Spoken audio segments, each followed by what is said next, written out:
السلام عليكم، ازيك يا شباب؟ إيه الاخبار؟ الحمد لله تمام.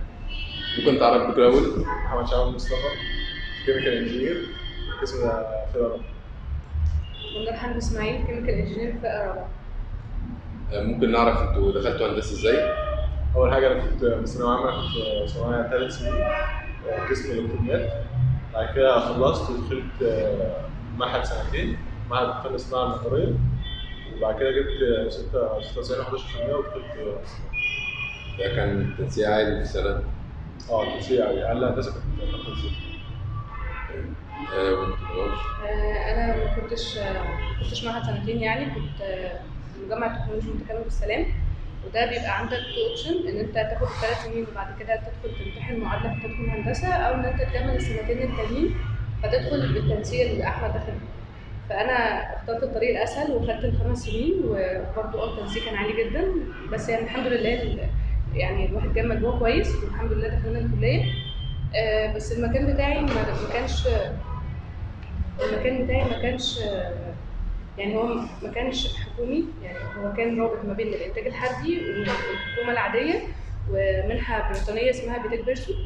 ودي المفروض في شغل في ناس ممكن تستكفي بالمكان ده بس وما تكملش هندسه. في ناس كتير قوي من بتاعتنا ما كملتش هندسه او ما لحقوش مجموعها، لان فعلا كانت بتقبل من 96%. ففي ناس استكفت ان هي راحت منح تبع بيتر بيرسون. دي كانت كويسه جدا ان هي كانت بتوفر لنا منح وحاجات زي دي. فكان هما بيستكفوا بده، ومن اول منحه طلعت في دفعتي راحوا تسيبوا سنتين ايام الكورونا والكلام ده. وبعد كده لما رجعوا نفذوا قطار العاصمه اللي هو من عدلي منصور العاصمه الاداريه. فيعني المكان كان كويس جدا بصراحه. بس العيب بقى في دخول الكليه. دخل الكليه بقى كان حوالي 14 واحد تقريبا، في منهم ممكن نقول 4 ما عرفوش يجمعوا الكليه اصلا. 14 واحد من كام واحد في المنحه؟ ممكن نقول 30. احنا اصلا المكان بتاعنا كان قسمين بس، انا كنت كهرباء والكترونيات، كان عندنا ميكانيكا وكهرباء بس. فاحنا كنا 30، في مننا 14 لحقوا 96% دي فدخل هندسه، والباقي ما لحقش فابتدوا ان هم يدخلوا يشتغلوا. المنحه دي لسه شغاله لحد دلوقتي ولا؟ المنحه كانت سنتين وخلصت، ونزلوا هم اوريدي نفذوا القطار بتاع العاصمه اللي هو موجود في العاصمه الاداريه الجديده. كان كويس. يعني دي كان حظك ان شاء الله. طب ممكن نعرف بقى بعد ما دخلتوا هندسه كان ايه اكتر مشاكل قابلتك في الاول؟ هو اول حاجه، اولا انا دفعه 25، فانا كنت داخل 21. فانا اول حاجه التنسيق بان الدراسه شغاله، يعني بان في اخر الاسبوع الاولاني في الدراسه. ماشي. بعد كده الكاولات بيروحوا يجهزوا ورق تبع الجيش اللي هو الستة جند وكده. فما دخلت وبقيت انتظم يعني سنه اول اسبوعين دول انا كنت ورا كنتش الكليه. في الكليه. تمام. بدات اخش الاسبوع الثالث.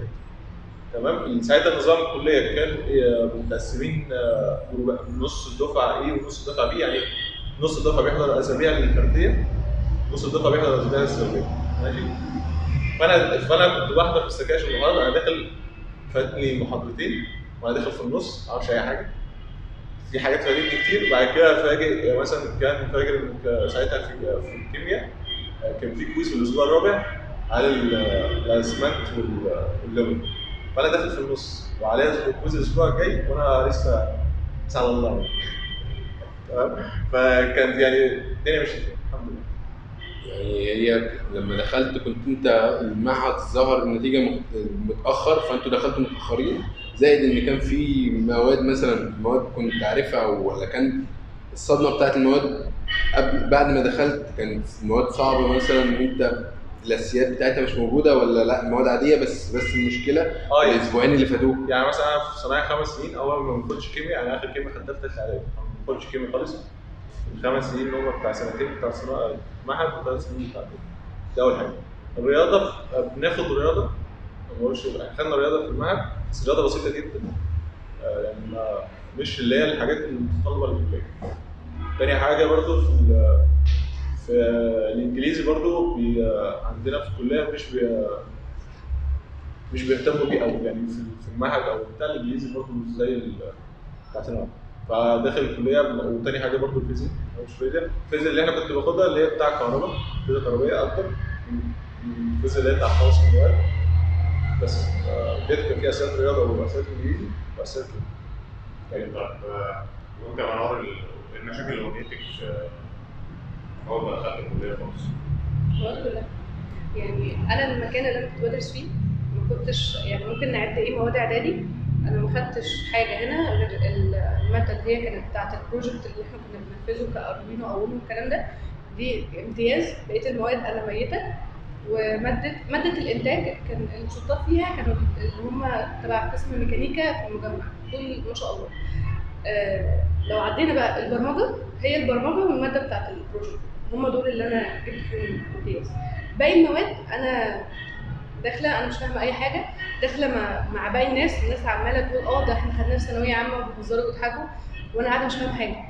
فانا مطالب مني ان انا ابقى بهز راسي معاكم واقول لكم انا فاهمه، انا مستوعبه اللي انتوا بتقولوه، انا معاكم. فكان يعني الموضوع كان صعب جدا وكان موتر ان انا ماشيه بمجهود 3 سنين الناس قاعده جنبي انا زيرو. المواد اللي انا كنت باخدها في المجمع ما كانش ليها علاقه خالص باللي احنا بنعمله، ولحد ما انا هتخرج مالهاش اي علاقه باللي انا كنت بعمله. هم كانوا بيركزوا اكتر على العملي، يعني احنا عندنا كان المجال ما فيهوش نظري اصلا، واحنا هنا شغلنا نظري. فانا كان 20% نظري وده ما كناش احنا اصلا مهتمين بيه، و80% عملي في معمل الانتاج الحربي. وكمان احنا نزلنا تدريب وانا في ثانيه ثانوي في مصنع 144 الحربي، ده كان في بنها الالكترونيات، ونزلنا في مصنع 27 ده كان بتاع صناعات الالكترونيه وكده.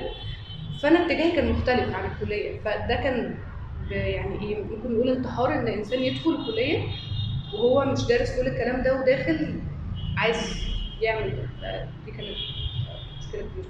طب بالنسبه بقى ان انت دخلتي ولقيتي ان النظام مختلف، هل توجهت مثلا لاحد الدكاتره وقلت له ان هو في كتير قوي ساعدني، في كتير. يعني انا فاكره اول محاضره ستاتكس الدكتور هو بيشرح انا مش فاهمه حاجه، وكان الموضوع سهل قوي، فورس وبروتوتايب وحاجات، يعني حاجات كده عبيطه قوي. انا حاليا شايفاها ان هي بقت سهله، بس اول ما شرحها انا مش فاهمه حاجه. انا ما خدتش ستاتكس، داينامكس، فيزيكس، ماس، كيمستري، ما خدتش اي حاجه. فرحت وقلت له دكتور انا مش فاهمه حاجه. فراح قال لي طب ليه مش فاهمه؟ قلت له انا ما خدتش الكلام ده، وقعدت اشرح له بالراحه انا بدرس ايه وخدت ايه ومعايا شهادات ايه. فهو قال لي طب خلاص ماشي، طب احنا هنحلها بالراحه، السكشن روحي قولي له نفس الكلام وهو هيمشي معاك بالترتيب. وكذلك ده اللي حصل فعلا. بس مش كل الدكاتره كانت بتساعد، يعني كان في دكاتره كان في اول محاضره ماس كان المفروض بنعمل ريفيجن على يعني ايه التكامل والتفاضل والحاجات دي. وهم بيعملوا الريفيجن وكده، انا كمنار انا اصلا الريفيجن ده المفروض يبقى داتا عندي هي مش موجوده، مخي ما فيهوش الكلام ده. فلما رحت قلت للدكتور نفس الكلام، قلت بقى همشي مع كل الدكاتره ان انا يا دكتور انا لسه جديده، قول لي اعمل ايه طيب، ساعدني انت وانا همشي. فقالت لي انت اللي جابت الكليه، ما انت كده ده مش مكانك، انت جايه تعملي ايه هنا ما دام انت ما درستيش كل الكلام ده. فانا خدت كلمته ان انا فعلا المفروض امشي. بس الاهل بقى والضغط بتاع الاهل اللي هو لا انت خلاص انت رجليكي دخلت هناك مش هتخرجي، اتصرفي. وكل اللي حواليك بيقع بيسقط بيجيب بالسالب في الستاتكس والداينامكس والحاجات، وانا قاعده المفروض انجح. يعني الواحد كان ضارب نفسه في 5، ممكن ما نقولش في 2، ضارب نفسه في 5 عشان يعرف ينجح. الحمد لله، يعني الحمد لله ادينا بنتخرج يعني. طب بشاذلي برضه ليك يا ماما من الاول خالص، يعني كان ليه التارجت ان انتوا هندسه، رغم ان انتوا كان في اوبشن ان انتوا مثلا تشتغلوا في الفارما، الحاجه اللي انتوا اوريدي درستوها سواء بقى في منحه او خلال، ليه قررتوا تخشوا هندسه؟ اولا طبعا عشان الاهل، وقلت الاهل يعني بيبقى تمرين فيك خير، يعني طول ما خلاص انت جبت المجموع اللي دخلك هندسه، طب ليه ما تخشش انت خلاص يعني. تاني حاجه برضو بيبقى الشغل برضو ان انا اشتغل كفردي مرتب او فلوس غير ما اشتغل كمهندس كبوزيشن كمرتب ككل حاجه. لا انا ممكن اقول عندنا احنا الموضوع مش كده. هما لما انا اقول الحقيقه، بص هو احنا لما المنحه كانت جت بعد دفعه كورونا على طول. فكان المشكله ان البنات عندهم مشكله في سنه 2020 لما البنات سافرت الصين والكورونا قامت وكانت الصين دي الناس بتموت وهي ماشيه في الشارع. الامهات عملوا مشاكل ورفعوا قواضي على المنحه ان عايزين انتوا ترجعوا بنات. فبنات ما عرفوش يرجعوا غير لما الكورونا هديت والمطار اتفتح وعرفوا يتحركوا. فمن بعدها الشركه اللي هي تك بيرسون وكده خدت قرار ان مفيش بنات هتطلع. فانا ما عرفتش اقنع اهلي بحاجه، يعني ما عرفتش اقنع اهلي ان انا مش هكمل هندسه، وانا بالشهاده بتاعتي الشهاده بتاعت البريطانيه دي انا هلاقي شغل كويس وهبقى تمام. ما عرفتش اقنعهم لان انا ما فيش منحه، فانا هستنى بقى الشغل. والشغل بتاع الانتاج الحربي يعني لما بيجي التعيين بيجي مثلا ممكن نقول كل سنه سنه ونص، فانت هتقعد في البيت سنه سنه ونص وانت جايب مجموع هندسه.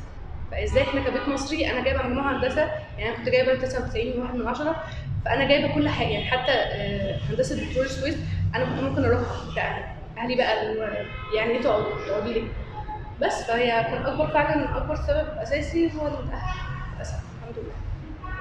طب والاهل اللي كانوا سبب بقى يعني ان انت دخلت هندسه تودينا في السبب، هل بقى لما المشاكل بدات تظهر وبدات ان احنا نقول لهم ان في مشاكل، هل كان في يعني دعم وان هو لا كمل، ولا كان في مثلا حد يقول لك والله براحتك عايز تكمل لا عايز تمشي؟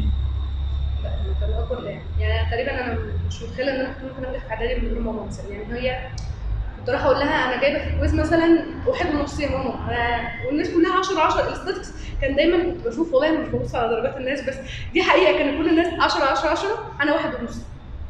طب ليه؟ طب انا عملت ايه؟ طب ما انا مذاكره، فاهم؟ طب اعمل ايه ماما؟ طب انا جايبه 1.5، طب اسحب ورقي طيب؟ طب كملي واسقطي وبعد كده لما تسقطي اخرجي. فعملت اللي هي قالته. بس هي بصراحه كانت اكبر داعم، كانت انت بتعملي اللي محدش عمله، انت بتذاكري حاجه هم مذاكرينها، انت بتبداي من الصفر ومش عارفه ايه.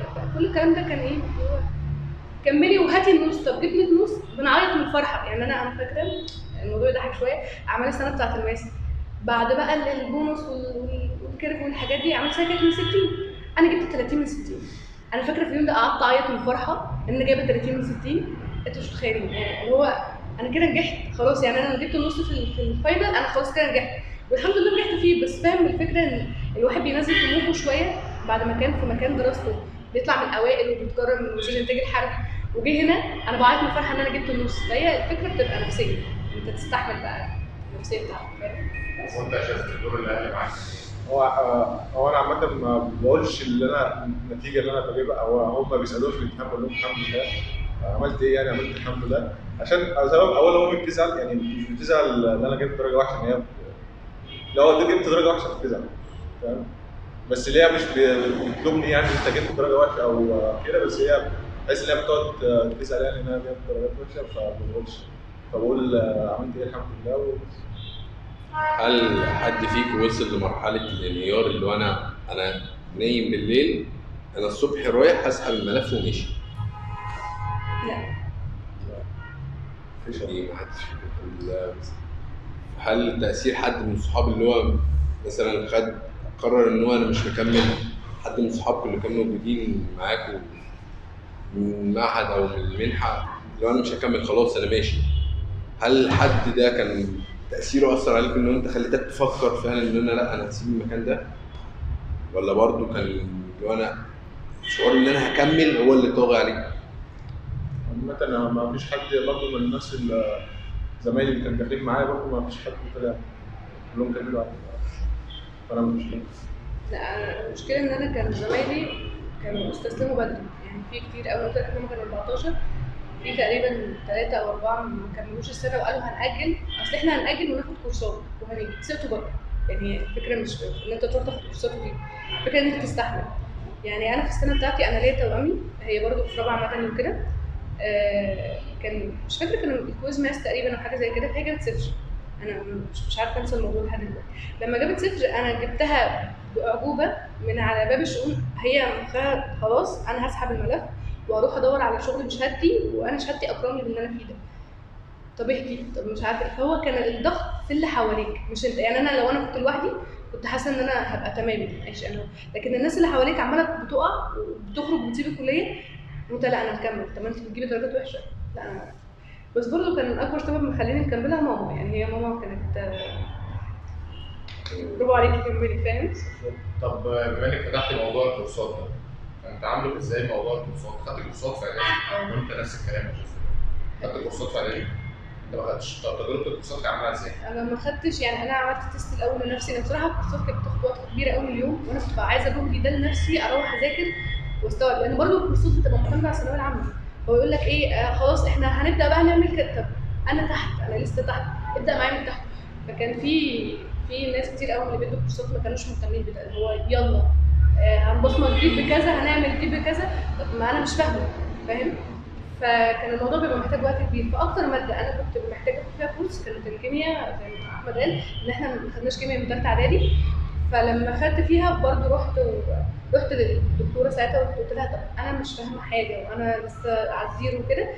فهي كانت متعاطفه وكانت تمام، وابتدت معايا من الصفر اللي هو اسامي المركبات ايه والحاجات دي ايه، ماشيه معايا بالراحه.